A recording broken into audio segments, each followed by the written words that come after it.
Hi and welcome back to the channel and this series where we look at some cars which may be free but they're well worth a place in your collection. This week it's the turn of the Karin Futo in game or the Toyota Corolla AE86 in real life.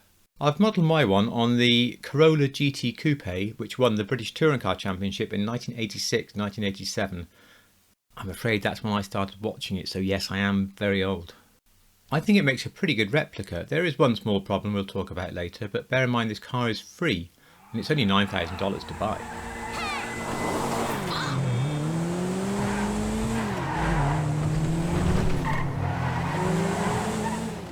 The car itself drives really well.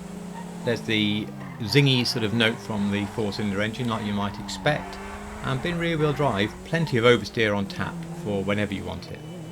The one you're looking at is all stock apart from the engine which is on a stage 4 tune. Now if you don't want an old touring car, there's an awful lot you can do with these cars. There's plenty of customization, we'll just skip through a little bit later. You can make a drift car, a tuner car and various other classic competition cars if you don't mind squinting a little bit at the liveries on them. So well worth having, I think, in your collection.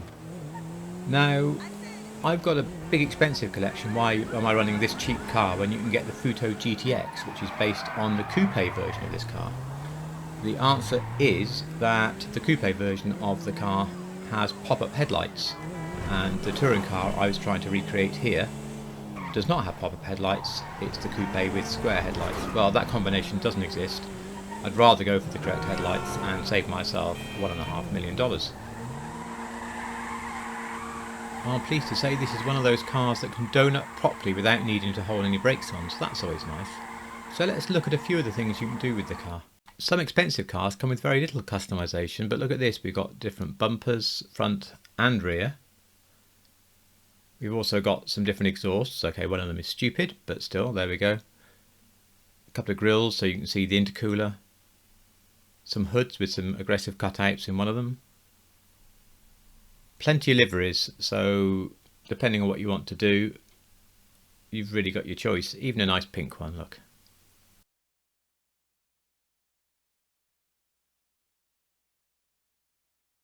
The roll cage, of course, is there, so you can make racing cars. Just one custom skirt. Quite a few spoilers, actually, so you can do, again, all sorts with this, including some sort of tuner car. And the suspension you can put low, etc. So an awful lot of fun you can have with this car.